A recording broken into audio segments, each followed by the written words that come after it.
Muy buenas tardes, amigos de Entrepreneur. En esta ocasión les vamos a dar el tema de cómo poder abrir una empresa. Lo primero que tenemos que hacer es saber qué es lo que queremos hacer. Si vamos a tener socios o no vamos a tener socios y a qué me voy a dedicar. Porque dependiendo de eso, es las distintas formas en las que nosotros nos podemos constituir, dar de alta, para poder tener una actividad económica y digamos tener una vida propia ante las mismas autoridades fiscales, en este caso el SAT. Digamos, vamos a partir en dos términos. Si yo no necesito tener socios, no necesito capital, es una actividad que la voy a desarrollar por mí mismo, no tengo otras personas que me vayan a aportar recursos para hacer este negocio o esta actividad, entonces lo primero que tengo que hacer es pensar en que me tengo que dar de alta como una persona física. Cualquiera de nosotros somos personas físicas y vamos al SAT y nos damos de alta como una persona física. Ahora, como personas físicas tenemos varias actividades distintas en las cuales me tengo que dar de alta. Por decir algo, imagínense que heredé un inmueble y entonces lo quiero rentar y me tengo que dar de alta para declarar esos ingresos como arrendamiento. Y aquí hay una actividad que se llama arrendamiento. Me van a contratar en una empresa y me tienen que pagar mi sueldo, me tengo que dar de alta con una actividad que se llama sueldos y salarios. Hay otra actividad en esta, sueldos y salarios. Las empresas están obligadas a darme de alta en el Seguro Social y cotizar en el Seguro Social, en el Infonavit, 3% sobre nóminas. Entonces yo voy a tener ciertas prestaciones. Por ley mínimo se tienen unas ciertas prestaciones y dependiendo de la empresa y la industria en donde estamos trabajando, pues puede llegar a tener prestaciones adicionales. Esa actividad es sueldos y salarios. Si heredé un dinero en el banco o ya tengo un cierto dinero y estoy ganando intereses, esa actividad se llama intereses. Incluso puedo yo a prestar dinero a amigos, a clientes, a lo que sea, y estar cobrando un interés, y entonces tengo que dar de alta esta actividad ante el SAT. La diferencia de cobrar intereses como una persona física a una institución financiera es que la institución financiera está exenta de cobrar el IVA, no se cobra el IVA por el cobro de intereses en bancos. Como persona física sí estás facultado a poderlo hacer, pero se tiene que cobrar IVA por los intereses que se estén cobrando. Hay una actividad que ha estado de moda, aquí se ha mencionado en otras cápsulas muchas veces, que es el régimen de incorporación fiscal, que el régimen de incorporación fiscal es una facilidad que se creó en el SAT, antes nombrada de otra manera, en donde lo que el SAT quiere es juntar a todos aquellos pequeños comerciantes o pequeños empresarios que no están tributando y que empiecen a tributar de una manera muy pausada. Entonces estos van a empezar a pagar sus impuestos de manera muy gradual. El primer año no se paga impuesto sobre la renta, el segundo año se paga el 10% sobre la tasa que esté. Digamos, si la tasa actual es del 30%, pues pagaré el 10% de ese 30%, que es 3%, y cada año va subiendo un 10% adicional hasta en el año 10 estar grabando a la tasa del 100%, que es la tasa normal. Y también hay, por ejemplo, las SAT, las Sociedades Anónimas de Personas Simplificadas, en donde si no tengo socios pero no quiero tributar o no puedo tributar con alguna de estas actividades a las que ya mencioné, puedo darme de alta. Esta alta o esta constitución es relativamente sencilla porque se hace a través de internet. En un día puedo tener la empresa ya constituida y empezar a operar. Y finalmente, ¿no?, la actividad, digamos, más importante, por así decirlo, como persona física, es esta actividad empresarial, que no tengo sociedad, actúo como persona física, no tengo socios, pero puedo hacer todo lo que una sociedad hace: comprar activos, comprar inmuebles, tener personal bajo mi cargo, pagarles sueldos, etcétera, etcétera. Simplemente no tengo una sociedad registrada, lo hago yo solo como una persona física. Ahora, si no voy a actuar como persona física porque voy a tener socios, porque necesito capital y necesito levantar ese capital, o porque quiero invitar a más personas a mi negocio para hacerlo más grande, etcétera, entonces sin duda no puedo actuar con estas funciones como persona física. No puedo ser persona física si no tengo que constituir una persona moral. Para tener una persona moral, para poder constituir una persona moral, lo primero que tengo que hacer es, pues, escoger un nombre, saber a qué me voy a dedicar, porque dependiendo a qué me voy a dedicar va a ser el distinto tipo de persona moral que voy a dar de alta. Saber mis capitales, mis requisitos de dinero que voy a hacer, cuántos socios quiero meter al negocio, etcétera, etcétera. Entonces tengo que ir al notario y hacer un acta constitutiva de mi sociedad. Ahora, cuando uno llega al notario y va a hacer esa acta constitutiva, tenemos que pensar en dos cosas. Uno es cómo quiero que mi sociedad esté administrada. Puede ser, ¿no?, cuando son sociedades pequeñas, con un administrador único, que puede ser alguno de los socios o puede ser un tercero que se nombre administrador único, que será el encargado ante los socios de rendir cuentas. Y si es una empresa que pensamos que sea, digamos, un órgano más institucional, entonces podemos nombrar un consejo de administración. El consejo de administración pueden ser socios de la misma empresa o gentes externas que lo que van a hacer es van a dar sus consejos para el mejor administrar de esa empresa. Todos en cualquiera de esas dos formas, dos figuras, le tienen que reportar a la asamblea de accionistas. Digamos, la asamblea de accionistas es el órgano de mayor importancia en una empresa. Son los dueños de la empresa y son los que deciden. Estos dueños tienen toda la libertad de remover al administrador único, poner otro, ratificarlo si es su caso, poner un consejo de administración y en ese consejo de administración estar cambiando de consejeros, agregar consejeros o quitar consejeros. Eso sí, se hace a través de un consejo o a través de un administrador único. Una u otra, no se pueden las dos.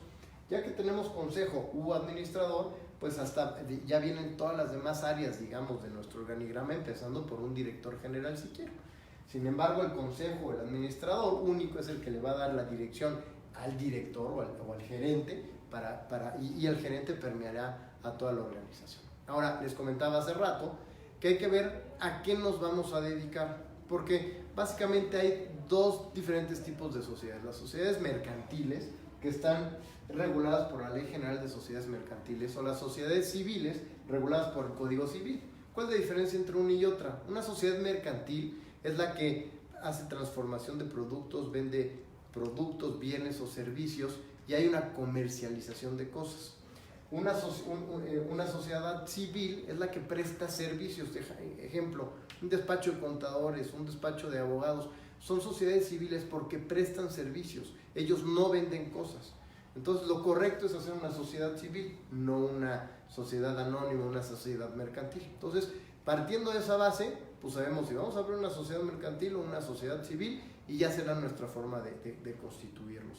Una vez constituidos tenemos que ir con el notario, nos damos de alta. Una vez dados de alta vamos al SAT para registrar nuestro RFC y dar de alta nuestra firma electrónica, y ya con estas dos cuestiones podemos ir al banco y tramitar tanto nuestras cuentas bancarias que vamos a tener. Por cierto, en México las empresas pueden tener cuentas en pesos y cuentas en dólares. Y ya después de eso, pues tenemos que ir con un proveedor que se llaman PACs, proveedores autorizados certificados por parte del SAT, que son los que me van a expedir mis facturas. Y ya una vez que tenga todo esto, pues ya puedo empezar a operar. Como persona física el trámite es un poco más sencillo porque simplemente voy al SAT y le digo: SAT, me quiero dar de alta porque voy a tener arrendamientos, y en el SAT me dan de alta como arrendamiento y ya puedo empezar a operar. Ya puedo sacar mis facturas, puedo sacar mis cuentas bancarias, puedo hacer toda mi actividad comercial de una manera mucho más sencilla. Por cierto, cuando uno es socio o accionista de una empresa, el mismo notario, a la hora de hacer el acta constitutiva, reporta que las personas físicas que están constituyendo esa empresa la están constituyendo, y entonces se da de alta una actividad que, por cierto, aquí no está nombrada, que se llama socio o accionista de personas morales. Eso hay que hacerlo sí o sí siempre que uno sea socio o accionista de una persona moral. Ahora, después, o incluso antes de todo esto, pues como se los hemos mencionado en otras ocasiones, pues hay que hacer perfectamente bien un plan, un proyecto para ver qué y cómo voy a generar mi negocio, ¿no? ¿Cuánto es el capital que necesito? ¿Cuál es la inversión inicial? ¿Con cuánto personal necesito arrancar mi negocio y poco a poco a lo mejor irlo engrosando? Y tener suficiente capital inicial para que el negocio no se atore desde un principio, y eso me garantiza el éxito de este proyecto. Siempre tener un business plan bien formulado es básico para poder arrancar un buen negocio y arrancar un negocio con éxito. Ya nos llegaron preguntas, muchas gracias. La primera es de Elena.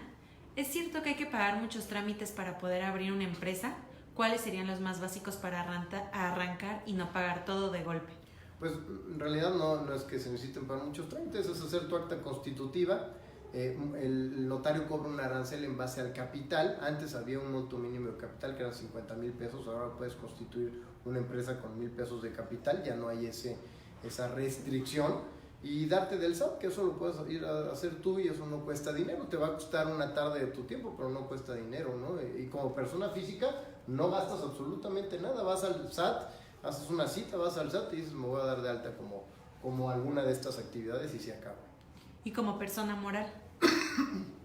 Como persona moral abres la empresa y ya que tengas tu acta constitutiva y vas al SAT, que tampoco te cuesta dinero si lo haces tú como representante de esta empresa, abres tus cuentas bancarias y tramitas tus facturas, que las facturas bueno, no muchos, pero hay varios proveedores autorizados que están en la página del SAT y tienen diferentes paquetes, ¿no? Por decirte algo, quiero comprar de 1 a 10 facturas, de 10 a 20 o quiero comprar 1,000 facturas, entonces te van dando un paquete y con distintos precios, pero en realidad no es que sea costoso. Evidentemente el hacer una empresa es más costoso que hacerlo como una persona física, pero tampoco tiene problema hacerlo así, o sea, no es algo muy costoso. Ahora, que yo abrí una empresa para constituir un restaurante, bueno, ya tienes que ver los permisos y licencias que se necesiten para hacer la actividad propia que tú estás haciendo, eso es otra cuestión.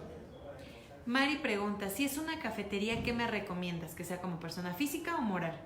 La primera pregunta es, ¿vas a hacerlo tú solo? ¿Tienes tú sola el capital? Si eres tú sola, pues te recomiendo, por ejemplo, puede ser un RIF o puedes tener una actividad empresarial. Pero, oye, no tengo el dinero y entonces necesito invitar a varios socios, pues sin duda no puedes hacerlo de otra manera legalmente si no es con una empresa.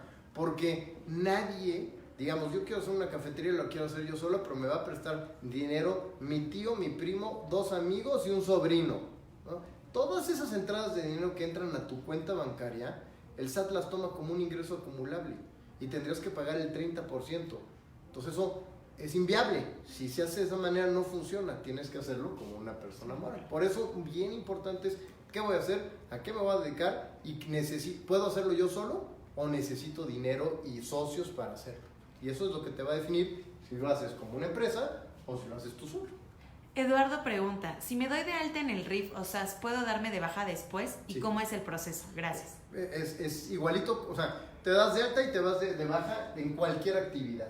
El problema del RIF en específico tiene ciertas restricciones, no puedes estar tributando en el RIF, por ejemplo, si tienes una actividad empresarial, no te lo permite, te vas a dar de alta en el SAT, te dicen, oye, ya tienes una actividad, o ya has tenido actividad. El RIF es para los que empiezan por primera vez, ¿no? Es como el espíritu de lo que persigue la ley. Pero ahora, imagínense el caso, yo estoy dado de alta de sueldos y salarios, pero me corren de la empresa donde estoy, y ahora quiero empezar a prestar yo servicios y me quiero dar de alta por honorarios, que no está aquí. Entonces voy al SAT y le digo, oye SAT, dame de baja por sueldos y salarios porque ya no estoy como sueldos y salarios y ahora dame de alta por honorarios.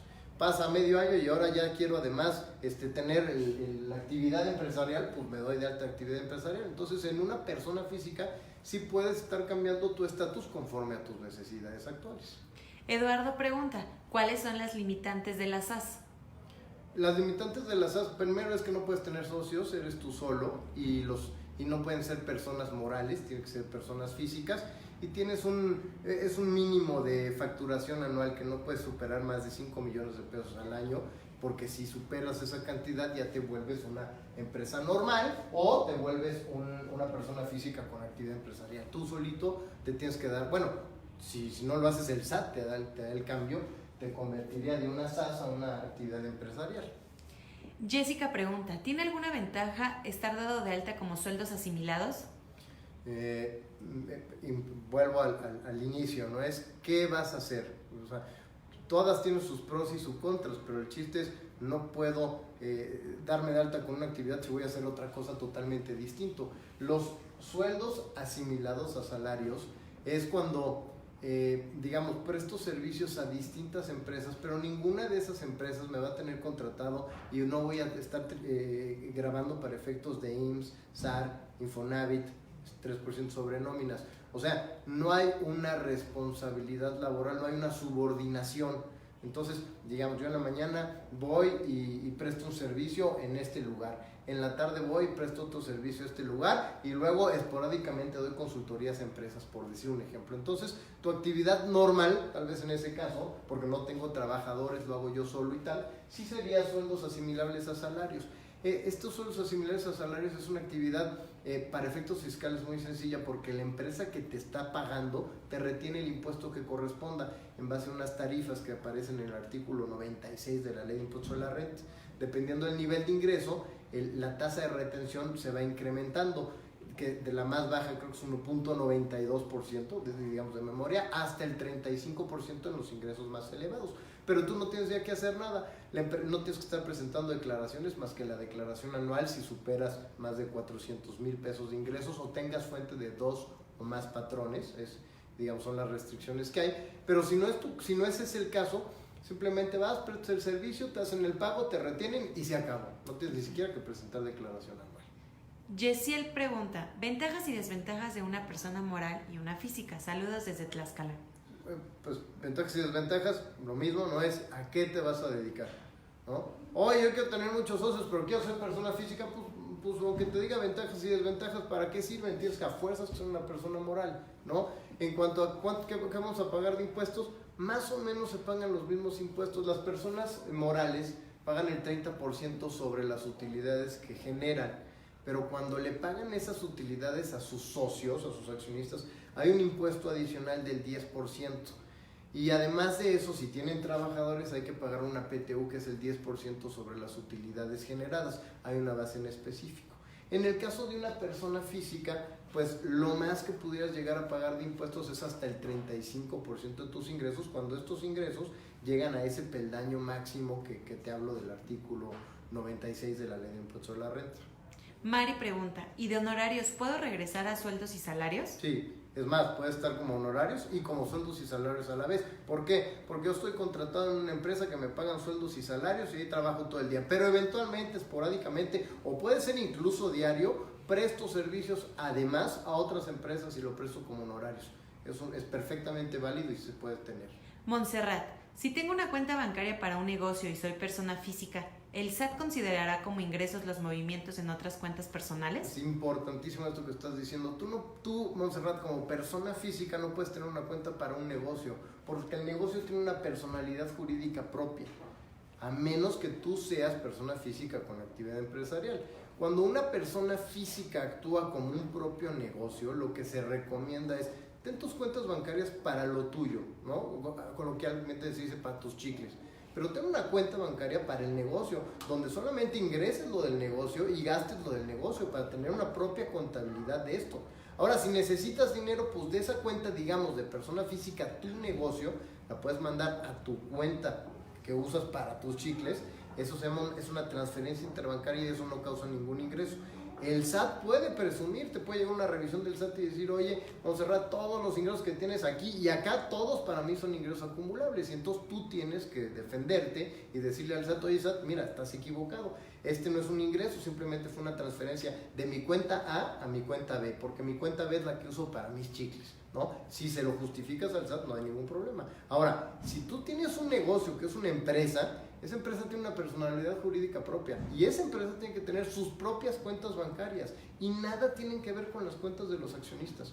Si el accionista saca dinero de la cuenta de la empresa a su cuenta personal, que lo puede hacer porque es el dueño, tiene un mecanismo jurídico y fiscal para hacerlo. Eso se llama dividendos. O puedes incluso ser aquí parte del consejo, puede ser un administrador único o algún trabajador de la empresa y cobrar un sueldo a tu propia empresa. Eso es perfectamente válido, ¿no? Ahora hay que cuidar las formas, porque si tú estás cobrando un sueldo, hay una subordinación, y si hay una subordinación, entonces tienes que grabar para el IMSS, SAR, Infonavit, 3% sobre nóminas, todas las cargas, digamos, tributarias que por sí un empleado genera, aunque tú seas el socio. Cosme Ramírez pregunta, trabajo por honorarios al gobierno. Las declaraciones son mensuales y anuales. ¿Cómo sé que sí puedo declarar? Bueno, ¿qué sí puedes declarar? Tienes que declarar todo, no es si quieres o no, ¿no? En la actividad física de honorarios, tú estás obligado a declarar cada mes. Cuando te pagan por honorarios, el patrón que te paga cuando es una persona moral, en este caso el gobierno, te está reteniendo un impuesto, una parte de impuesto de la renta, y te está reteniendo una parte del IVA. Entonces tú tienes que hacer mensualmente tus declaraciones y ver si tienes saldos a favor o tienes diferencias a pagar, además de lo que ya te retuvieron, y cada mes están enterando y informando al SAT. Pero no es que sí o que no, estás obligado a hacer una declaración cada mes. Preguntan, ¿desde qué momento es recomendable dar de alta a los empleados al Seguro Social? Desde el día 1, desde el día 1 que van a empezar a trabajar contigo. ¿Por qué? Porque vamos a poner un ejemplo. Hablo de una persona moral que es una constructora y voy a iniciar la construcción de una casa. Y el día 1 entra a trabajar un empleado y se accidenta y no lo tienes contratado, tú o los socios de esa empresa van a tener toda la responsabilidad hasta que esta persona salga y esté con bien de su enfermedad o de lo que le haya pasado en ese accidente. Entonces, desde el día 1 que entra cada persona a tu empresa, estás obligado a contratarlos en el Seguro Social. Ahora, si tú abres la empresa y sabes por tu business plan que van a tardar a lo mejor 2-3 meses en tener el primer empleado, pues no, obviamente no contratas a ningún empleado y te esperas a que venga el segundo, tercer mes que ya tengas la necesidad de contratarlo. Pero en el momento 1 que va a poner el primer pie un empleado en tu empresa, desde ese momento tú ya corres responsabilidad si a ese empleado le pasa algo. Incluso hay riesgos de trabajo cuando vas desde o hacia de tu casa a la oficina hacia tu casa. Si hay un accidente, se llama accidente de riesgo de trabajo y entonces tú puedes tener responsabilidades por eso. Jorge pregunta, si estoy en actividad empresarial pero no tengo muchos ingresos, ¿puedo pasarme a RIF? No, en las restricciones que tiene el RIF, dice que si tú ya estás dado de alta como una actividad empresarial, entonces ya no puedes ser RIF. Eso es cuando empiezas apenas. Miguel, inicio operaciones hoy como persona física con actividad. ¿Cuándo debo iniciar las declaraciones en SAT? Si las inicias hoy, que estamos a 15 de noviembre, estás obligado a declarar a más tardar tu primera declaración el día 17 del mes inmediato posterior, digamos 17 de diciembre. O sea, desde el día, aunque no tengas ingresos en todo el mes de noviembre, aunque no tengas actividad, tienes que declarar en diciembre, más tardar el día 17 de diciembre, sobre las actividades del mes inmediato anterior de noviembre, aunque sean ceros, pero ya estás obligado. Y la última pregunta, Laura. Si me di de alta como persona física con actividad empresarial, pero aún no he tenido ingresos, ¿hasta cuántos meses puedo estar así sin que se registre? ¿No? Desde de por vida, no hay ninguna restricción, pero Laura, tienes que estar declarando cada mes, todas las actividades con las cuales estés dada de alta en ceros, por decirte algo. Tú dices que te diste de alta como actividad empresarial, pero no has tenido ingresos. Pero cuando te diste de alta en el SAT, le dijiste, oye SAT, yo voy a grabar ISR, voy a grabar IVA, voy a grabar IETU, voy a tener asimilados a salarios y voy a tener honorarios, por decir un ejemplo. Pero no has tenido ninguna de estas. Tú estás obligada por las actividades que te diste de alta de informarle al SAT que no has tenido actividades y entonces reportas en cero todas estas declaraciones.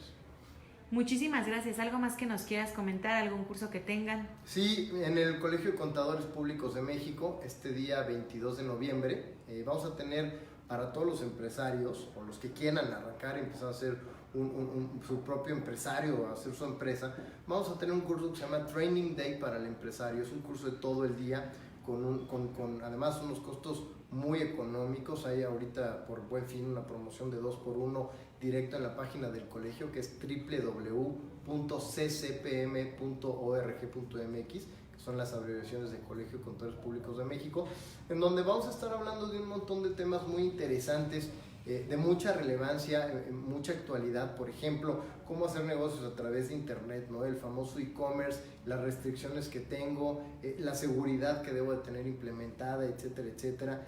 Los delitos, vamos a hablar de delitos fiscales, incluso viene el subprocurador fiscal a hablar de este tema, de ahora con los nuevos cambios que ha habido en el Código Penal y tal, corre riesgos la empresa si uno de sus empleados hace un delito fiscal. Sin embargo, por ejemplo, si en la empresa hay áreas de compliance, de cumplimiento, que hicieron su capacitación a los empleados, les informaron que sí, que no, que pueden hacer, y aún así se corre este delito, la empresa puede reducir esa responsabilidad. Vamos a tener, por ejemplo, un panel que se llama el socio incómodo. Es muy común que, sobre todo, pues cuando tenemos la idea y el proyecto en la mente, vamos a arrancar un negocio, lo quiero hacer con mis amigos y tal, arrancas muy bien y todos son muy amigos y tal, pero luego empiezan las dificultades Pues por el dinero, o porque no hay dinero, o por muchas otras cuestiones. ¿Y qué pasa en esos casos? Oye, ¿me puedo arreglar con mi socio? ¿Hay posibilidades? ¿Cómo se hacen? O ya no hay manera de arreglarme con mi socio, entonces ¿cómo me puedes dividir sin que sea perjudicial para ninguno de los dos? Vamos a hablar de mercado de capitales. Viene una persona que se llama María Ariza, que es directora general de Viva, que es la bolsa, donde nos va a hablar de los mercados de capitales, cómo fondearnos, cómo invertir, en qué nos ayuda, qué nos perjudica y tal. Vamos a tener una plática de Luis Enrique Mercado, que él fue muchos años director del periódico El Economista y actualmente es director en su periódico en Zacatecas, y él nos va a hablar de todas las perspectivas. Esta plática es súper interesante, de las perspectivas políticas y económicas que vienen para México en este primer año del nuevo sexenio, en 2019, y lo que se espera para el sexenio, que pues ahorita hay una gran incertidumbre por todas las medidas que se han estado mencionando, de qué es lo que va a pasar en el país, ¿no? Y si va a haber inflación, y si el tipo de cambio, y qué va a pasar con las nuevas políticas gubernamentales y controles de cambios, todo eso nos van a hablar. Entonces, les recomiendo ese curso ampliamente. Es el día 22 de noviembre en el Colegio de Contadores Públicos de México, y en las páginas del colegio pueden encontrar toda la información. Muchísimas gracias. Les agradezco mucho. Hasta luego. Hasta luego.